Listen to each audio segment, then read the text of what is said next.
तो आज हम बात करेंगे कुछ ऐसी बुक्स के बारे में जो कि आप अगस्त महीने में पढ़ सकते हैं, मतलब कि इंडिया का इंडिपेंडेंस डे, स्वतंत्रता दिवस स्पेशल बुक्स। मेरे पास वैसे तो कई सारी किताबें हैं, मैंने बहुत सारी किताबें पढ़ी है इंडिया के विभाजन पर, भारत के विभाजन पर, इंडिपेंडेंस स्वतंत्रता दिवस पर बहुत सारी किताबें। लेकिन अभी रिसेंटली मैंने कुछ 4 ऐसी किताबें पढ़ी हैं जो मैं आपको बताना चाहती हूँ। बहुत अच्छी किताबें हैं, सारी की सारी लगभग 4.5 या 5 स्टार रेटिंग है। और एक किताब ऐसी है जो मुझे बहुत ज़्यादा पसंद है और वो हिंदी में है, और एक बहुत अच्छे फेमस राइटर बोल सकते हैं, लिरिसिस्ट भी बोल सकते हैं, उनकी लिखी गई है। तो चलिए शुरू करते हैं आज का वीडियो।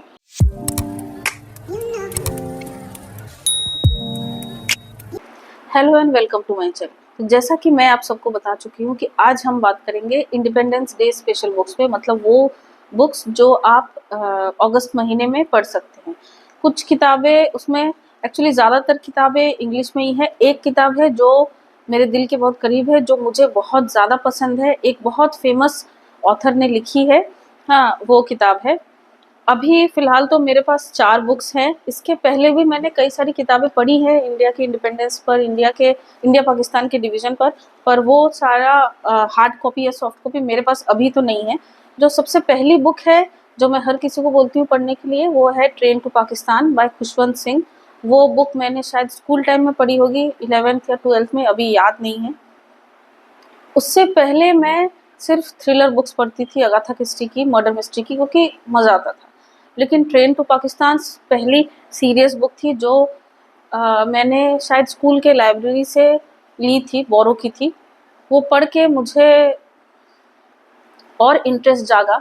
मैंने उस समय, मुझे याद है, मैं और भी सारी किताबें पढ़ने की कोशिश की थी। इंडियन हिस्ट्री पे मुझे और इंटरेस्ट आ गया था। बहुत अच्छी बुक है, उसके बारे में मैं ज़्यादा नहीं बोलूँगी अगर आपने नहीं पढ़ी है तो। हिंदी में भी मैंने बाद में पढ़ी, हिंदी वाली शायद वो मैंने कॉपी किसी को दे दी है, अभी मेरे पास नहीं है। फिर से मैं इस बुक को ज़रूर पढ़ना चाहूँगी। और अगर आपने train to Pakistan by Khushwant Singh नहीं पढ़ी है तो एक बार ज़रूर उसे पढ़िए, बहुत ज़्यादा अच्छी बुक है। ये हुई सबसे पहली बुक जो हर किसी को पढ़नी चाहिए। इंडिया के इंडिपेंडेंस पे, अगस्त में, इंडिया डिवीज़न पे कभी भी आप पढ़ सकते हैं उसे, इंडियन हिस्ट्री पे। उसके अलावा जो अभी रिसेंटली मेरी बुक पढ़ी हुई है, जो इंडिया पाकिस्तान के डिवीज़न पे है, इंडियन इंडिपेंडेंस पे लिखी गई है, वो आज मैं 4 बुक्स के बारे में बात करूँगी। उसमें से सबसे पहली 3 जो है वो ट्रिलॉजी है। इसके बारे में मैं पहले भी एक वीडियो में बात कर चुकी हूँ, लेकिन अभी फिर से बोलूँगी। ये ट्रिलॉजी लिखी है मनरीत सोडी सोमेश्वर ने। कश्मीर ट्रिलॉजी है। पहली बुक का नाम है लाहौर, दूसरी का नाम है हैदराबाद, तीसरी का नाम है कश्मीर। और आप देख सकते हैं इसका कवर भी कितना ज़्यादा सुंदर है। कवर देखकर ही पहले मैंने इसको पिक किया था, लेकिन जैसा कि बोलते हैं कि कवर पे हमेशा नहीं जाना चाहिए। स्टोरी भी बहुत अच्छी है, बहुत अच्छे से लिखी है। नाम से भी आप समझ गए होंगे, ये स्टोरी, ये जो ट्रिलॉजी है, ये जब इंडिया पाकिस्तान डिवीज़न का पॉलिसी बन रहा था, हुआ नहीं था, जब बन रहा था, लोग कन्फ्यूजन में थे कि होगा नहीं होगा, कॉमन मैन कन्फ्यूजन में था, होगा नहीं होगा, समझ नहीं आ रहा था लोगों को। और जो पॉलिटिशियंस थे, जो हमारे लीडर थे, वो पॉलिसीज़ बनाने में जुटे हुए थे। ये तब से लेकर डिवीज़न जब हो गया था तब तक की कहानी है। इसको आप किसी भी उसमें पढ़ सकते हैं। कोई ज़रूरी नहीं है कि अगर आपको पढ़नी है तो आप तीनों बुक ही पढ़ें तभी आपको समझ आएगी। इसका आप चाहे तो सेकंड पार्ट भी पहले पढ़ सकते हैं, क्योंकि मैंने सबसे पहले सेकंड पार्ट ही पढ़ा था, हैदराबाद। उसके बाद मैंने फर्स्ट पढ़ा था, फिर एंड में कश्मीर पढ़ा था। लेकिन मुझे सबसे ज़्यादा अच्छा फर्स्ट पार्ट ही लगा, फर्स्ट, और एक्चुअली में ये हैदराबाद सेकंड पार्ट लगा। लाहौर आप नाम से समझ गए होंगे, सिटी है, सिटी पे है। लाहौर बहुत इम्पोर्टेंट एक शहर है, बहुत पुराना है, बहुत एंशिएंट शहर भी बोलते हैं लाहौर को। और ये एक कुछ दोस्तों की कहानी है, कुछ नेबर्स की, पड़ोसियों की, जो साथ में रहते थे। लेकिन जैसे ही ये इंडिया पाकिस्तान का डिवीज़न का बात शुरू हुआ, तब सब एक दूसरे के दुश्मन बन गए। लोगों के साथ बहुत कुछ हुआ। उसमें से कुछ लोग थे जिन्होंने ह्यूमैनिटी, इंसानियत को पहले रखा, उसके बाद कुछ सोचा। लाहौर उसी की कहानी है। अब हैदराबाद हुआ। हैदराबाद पॉलिटिकल ज़्यादा है, इसमें उस लाहौर का ही कंटिन्यूटी है, पॉलिटिकल ज़्यादा है। पॉलिसीज़ अगर आपको पढ़ना अच्छा लगता है तो फिर आपको ये ज़रूर पसंद आएगी, मतलब इंडियन पॉलिटी या इंडियन पॉलिटिक्स। ये पढ़ते पढ़ते मैंने गूगल भी बहुत ज़्यादा किया था। हैदराबाद सिटी पे है। हैदराबाद भी बहुत इम्पोर्टेंट सिटी है, एक रॉयल है, नवाबों का शहर है। हैदराबाद की जो रॉयल फैमिली थी उनका भी इस बुक को पढ़ के मुझे ज़्यादा एक क्लैरिटी मिली कि उनका भी हाथ था, काफ़ी बड़ा हाथ था बहुत सारी चीज़ों में उस समय इंडियन पॉलिटिक्स में। तो हैदराबाद के जो निज़ाम थे, तो उस समय ये जो भी घटनाएं घटी थी, जो भी इंसिडेंट घटा था, उसी का एक फिक्शनलाइज्ड वर्जन है।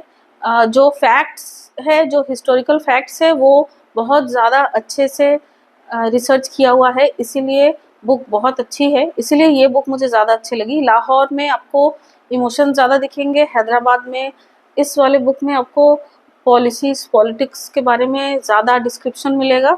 और जो कश्मीर है वो इन दोनों का एक एंड है।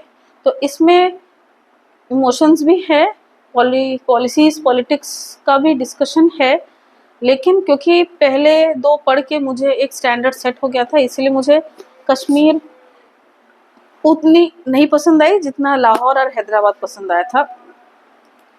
लेकिन ट्रिलॉजी है, तीनों मुझे मिली हुई थी, इसीलिए मैंने ये तीनों एक साथ पढ़ी। और ट्रिलॉजी आप साथ में भी पढ़ सकते हैं, इसको चाहे तो आप अलग भी पढ़ सकते हैं। ये मैंने इसी साल पढ़ी थी, इसलिए अभी ये हार्ड कॉपी मेरे पास है, इंग्लिश में लिखी है। अगर इसका कोई हिंदी वर्जन कभी आए तो भी मैं ज़रूर पढ़ूंगी। बहुत अच्छी बुक है।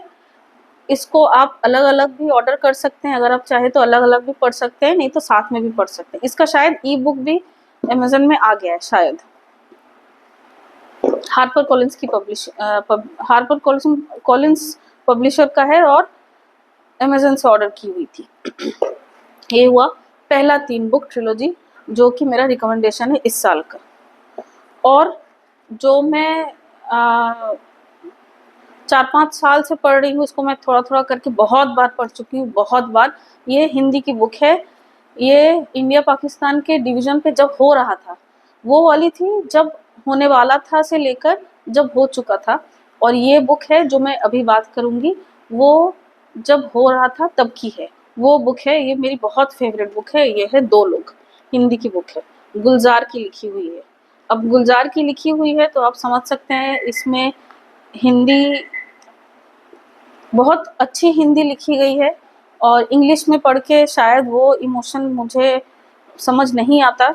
ये 2 लोग मैंने तब खरीदी थी जब मैंने बीच में बुक पढ़ना थोड़ा नहीं, काफ़ी एकदम ही कम कर दिया था, तब की खरीदी हुई है। किसी एयरपोर्ट से घर जाते वक्त शायद मैंने एक खरीदी थी। इसका कवर और पेज भी काफ़ी पुराना है, अगर आप देखें। ठीक है, मैंने एयरपोर्ट से ही पिक की थी।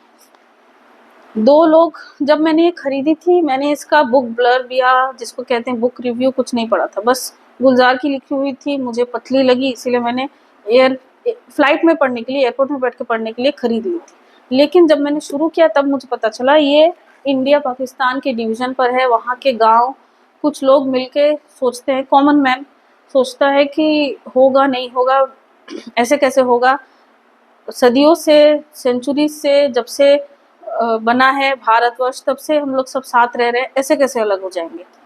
उसी पे है, उसी का इमोशन है, थोड़ा और रॉ वर्जन है, क्योंकि गुलजार ने लिखी है तो हिंदी भी बहुत ज़्यादा अच्छी है। उस रॉ वर्जन को भी उन्होंने बहुत अच्छे से लिखा है। पढ़ के मुझे बहुत अलग अलग तरह के इमोशंस वो अंदर मेरे भी आए थे।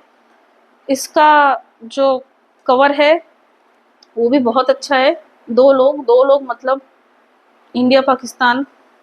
और इसके इधर लिखा है, अगर आप देख सकते हैं तो, हम एक थे, एक अलग हो गया, अब हम दो लोग हैं। सिंपल सी लाइन है, लेकिन इस बुक को बहुत अच्छे से डिस्क्राइब करती है। उस समय ये 299 की थी, अभी मुझे पता नहीं कितने की है।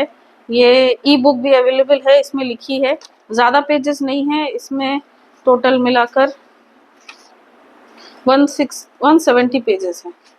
ठीक है, अब इसमें एंड में जो एक छोटा कुछ लाइन्स है जो लिखी हुई है, वो मैं ज़रूर आपको पढ़ के सुनाऊंगी।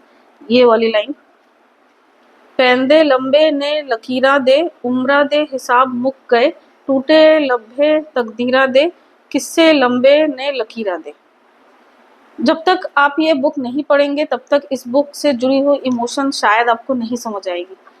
अभी तक जितनी भी मैंने किताबें पढ़ी है, इंग्लिश में ट्रेन टू पाकिस्तान, और हिंदी में अगर आपको पढ़नी है कुछ इंडिया पाकिस्तान डिवीज़न पे, तो ये बुक आपको ज़रूर पढ़नी चाहिए। ई बुक भी अवेलेबल है, ये बुक हर जगह भी अवेलेबल है। उस समय शायद नई आई थी, मैंने ये बुक इंसिडेंटली खरीद ली थी, कुछ सोच कर या कुछ ऐसा करके नहीं खरीदी थी। अब और क्योंकि इसको गुलजार ने लिखी है, इसकी हिंदी भी बहुत ज़्यादा अच्छी है, आपको पढ़ के बहुत अच्छा लगेगा।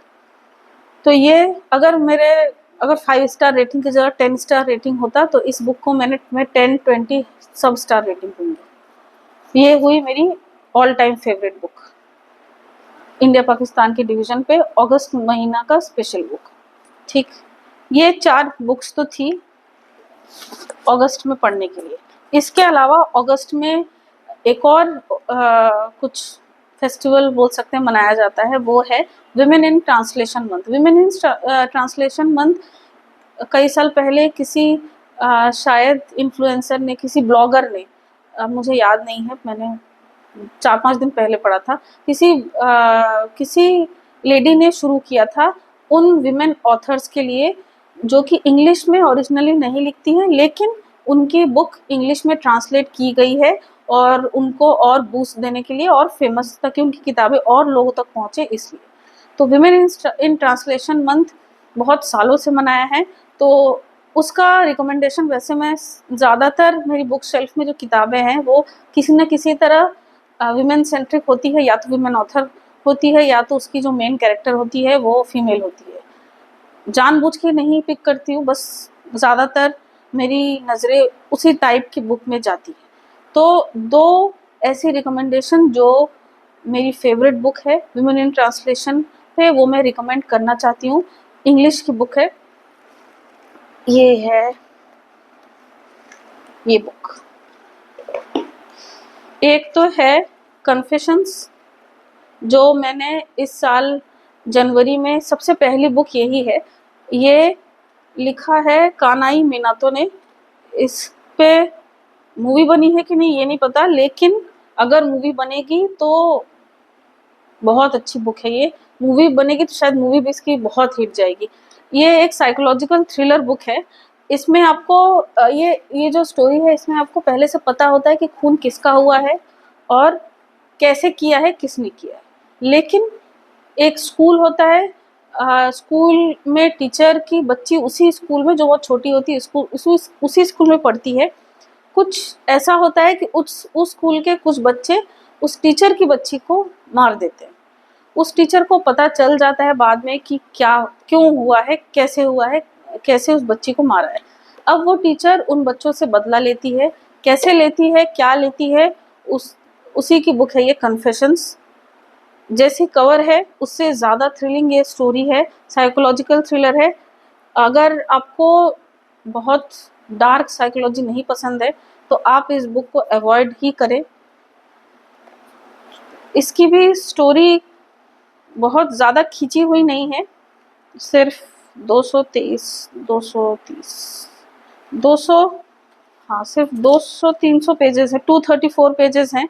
इनकी और भी कई सारी बुक्स है जो थ्रिलर बुक है, जो फेमस है, लेकिन मुझे कन्फेशंस ही मेरी सबसे पहली बुक थी इनकी, कानाई मिनातो। ये ओरिजिनली किसी और लैंग्वेज में लिखी हुई थी जो कि इंग्लिश में ट्रांसलेटेड है। इसके पब्लिशर है HT इंडिया। इसको आप ई बुक भी खरीद सकते हैं अमेजन से। मैंने ये बुक अमेजन से खरीदी थी, हार्ड कॉपी बुक है। जनवरी की मेरी पहली 5 स्टार, ये भी 5 स्टार रीड है। और जो सेकंड मैं रिकमेंड करना चाहती हूँ विमेन इन ट्रांसलेशन मंथ 2024 के लिए, वो है ये भी मेरी ऑल टाइम फेवरेट बुक है, Eleanor Oliphant is completely fine. अब ये कोई थ्रिलर बुक नहीं है, ये कॉन्टेम्प्रेरी फिक्शन आप बोल सकते हैं, मॉडर्न फिक्शन, मॉडर्न कॉन्टेम्प्रेरी। ये भी दूसरे लैंग्वेज में लिखी हुई थी, इंग्लिश में ट्रांसलेटेड है। ये इंस्टाग्राम की या टिकटॉक जिसे कहते हैं, टिकटॉक तो यहाँ पर नहीं है, टिकटॉक की बहुत फेमस बुक है। इसमें देखिए लिखा भी है बुक ऑफ द ईयर। ये कुछ फेमस बुक ऐसी होती है जो सिर्फ फेमस होती है, पढ़ के लगता है कि क्या है, क्या क्यों फेमस है समझ नहीं आता, लेकिन इस बुक में फेमस है, इसको और फेमस बनना चाहिए, इसको हर किसी को एक बार पढ़ना चाहिए। जब मैंने ये पिक किया था तब मुझे लगा था ऐसा ही कोई एक इंट्रोवर्ट लड़की की स्टोरी है, कुछ बहुत लाइफ चेंजिंग या हार्ट चेंजिंग ऐसा सोच के नहीं उठाया था। लेकिन इसमें जो मेन जो कैरेक्टर है एलेनोर ओलिफेंट, इंट्रोवर्ट है, उसको लोगों को कुछ बोलना होता है लेकिन वो बोल नहीं पाती है, और एकदम एक्सट्रीम वर्जन ऑफ इंट्रोवर्जन जिसे कहते हैं वो है। तो एक इसी तरह एक दिन वो ऑफिस जाती है, रोज़ ही वो ऑफिस जाती है, वहाँ पर कोशिश करती है लोगों से कुछ बात करने का, लेकिन नहीं होता है, वो ज़्यादातर लोगों को अवॉइड करती है। वहाँ पर ऑफिस में कुछ ऐसा एक दिन होता है कि अचानक से इसको अपना पास्ट लाइफ में कुछ एक दिमाग में कुछ एक स्विच ऑन या ऑफ हो जाता है जो इसको पूरे तरीके से डिप्रेशन में ला देता है। अब ये बुक एक्चुअली में उसी पे है कि अगर आपका आसपास, हमेशा आपके आसपास कोई ना कोई बात करने के लिए होना चाहिए। डिप्रेशन जो है वो एक बीमारी या फिर ऐसा कुछ नहीं है, ये एक मेंटल स्टेट है जो आप चाहे तो लोगों से बात करके, उसके बारे में लिख कर, उसके बारे में जानकर हटा सकते हैं, कम कर सकते हैं। ये भी बहुत लोगों की फेवरेट बुक है, मेरी भी फेवरेट बुक है। ये कॉपी, जिस तरह मेरे पास काफ्का ऑन द शोर है, वो कॉपी, एक ये कॉपी और ये वाली कॉपी, ये मैं किसी को कभी भी नहीं दूंगी। ये किताब मेरे साथ 2-3 साल से है, जब से मैंने फिर से पढ़ना शुरू किया था तब पढ़ी थी ये, और बहुत ज़्यादा अच्छी किताब है। ये मैंने 2 दिन में ख़त्म की थी, और इसमें पेजेस भी बहुत ज़्यादा है, फिर भी इसमें शायद 380-390 पेजेस, 383 पेजेस है। बुक ब्लर भी बहुत अच्छा है, मुझे ये बुक मेरी फेवरेट है। कुछ भी ऐसा नहीं है कि इसको ये नहीं पढ़, सॉरी वीडियो थोड़ी ब्रेक हो गई थी क्योंकि किसी का फ़ोन आ गया था। तो मैं इस बुक के बारे में बता रही हूँ। ये बुक हर एज ग्रुप में हर कोई पढ़ सकता है, अगर आप चाहे तो कभी भी पढ़ सकते हैं। मैं भी चाहती हूँ इसे, एक बार तो मैं 2 बार मैं ऐसे पढ़ चुकी हूँ, मैं इसे फिर से ज़रूर पढ़ूँगी। हर साल एक बार तो मैं इसे ज़रूर पढ़ती हूँ। मैंने जैसे बताया ये बुक मेरे पास 3 साल से है। इसका ई बुक भी है, अगर आप चाहें तो अमेज़न से भी मंगवा सकते हैं। ये हुआ जो मैं पढ़ चुकी हूँ उन किताबों के बारे में। इसके अलावा एक ऐसी बुक जो मैं इस बार पढ़ रही हूँ विमेन इन ट्रांसलेशन मंथ के लिए, वो है ये I who have never known man by Jacqueline Harpman, translated by Ros Schwartz. अब ये कुछ ऐसा 39 विमेन जैसे कि लिखा है ग्रुप है जो कि अंडरग्राउंड है या जेल, शायद किसी जेल में है। ये मैंने सिर्फ इतनी अभी पढ़ी है, इतना पढ़ के मुझे यही समझ आया कि कुछ ग्रुप ऑफ विमेन है जो कि किसी जेल में या अंडरग्राउंड या कहीं पर ऐसी जगह बंद है जिनको अपने बाहर की दुनिया के बारे में पता नहीं होता है। उसमें से कुछ औरतें हैं जिनको पास्ट लाइफ के बारे में कुछ आइडिया है, लेकिन कुछ को बिल्कुल नहीं है। उसमें से जो हमारी मेन कैरेक्टर है वो, उसको बाहर के बारे में कुछ नहीं पता, वो शायद वहीं पर पैदा हुई है। अभी तक पढ़ के तो मुझे यही लगा, वहीं पे उसका अभी तक का जो भी साल है वो गुजरा है, और धीरे धीरे वो बाहर की दुनिया पे अपने डिज़ायर्स या अपना जो भी है, अपने बाहर लोगों की बातों में इंटरेस्ट लेने लगती है और जानने का कोशिश करती है कि ऐसा क्या है जो उसको नहीं पता है, और ऐसी क्या है पास्ट लाइफ में उन औरतों के पास जो उसके पास नहीं है। इसी क्यूरियोसिटी में वो आगे बढ़ती है, और मैं आगे जैसे जैसा पढ़ूंगी आपको ज़रूर बताऊंगी इस बुक के बारे में अगले वीडियो में। और छोटी बुक है, कवर भी बहुत अच्छा है, यही देख के मैंने इसको पिक किया था। तो ये थी हमारा वुमेन इन ट्रांसलेशन मंथ का रिकमेंडेशन, जो मैं आप लोगों को रिकमेंड कर रही हूँ। और भी सारी किताबें हैं इसके अलावा, जैसे कि जो सबको पता है, हिंदी में ये एक इंडियन ऑथर है, हिंदी में लिखी थी उन्होंने, गीतांजलि श्री। उनको प्राइज भी मिल चुका है लास्ट ईयर। उन्होंने बुक लिखी थी tomb of stone. Tomb of stone English book का नाम है, जो ट्रांसलेटेड है। मेरे पास है, लेकिन मैंने वो ख़त्म नहीं की, क्योंकि बहुत सारा पेजेस है, मोटी बुक है वो, टोटल शायद इतना उसका बुक का वो है। हिंदी में इतनी मोटी बुक नहीं है, तो मैं सोच रही हूँ पहले उसे हिंदी में ख़त्म करूँगी, उसके बाद ही इंग्लिश पढ़ूँगी। पढ़ के वो ज़रूर बताऊँगी कि वो कैसी बुक है, क्यों है। अगर आपने पढ़ी है तो मुझे आप उसका रिव्यू ज़रूर दीजिए। और ये रही आज का इंडिपेंडेंस स्पेशल बुक, और ये विमेन इन ट्रांसलेशन मंथ की बुक। इसके अलावा इस दोनों जॉनरा में अगर आप कोई बुक पढ़ चुके हैं जिसका डिस्क्रिप्शन मैंने यहाँ नहीं दिया है, जिसके बारे में नहीं बताया है, तो आप मुझे कमेंट सेक्शन में ज़रूर बता सकते हैं, मुझे बुक रिकमेंड भी कर सकते हैं, मैं वो पढ़ूंगी और आपको अगले वीडियो में उनके बारे में ज़रूर बताऊंगी। आज के लिए इतना ही, बाय।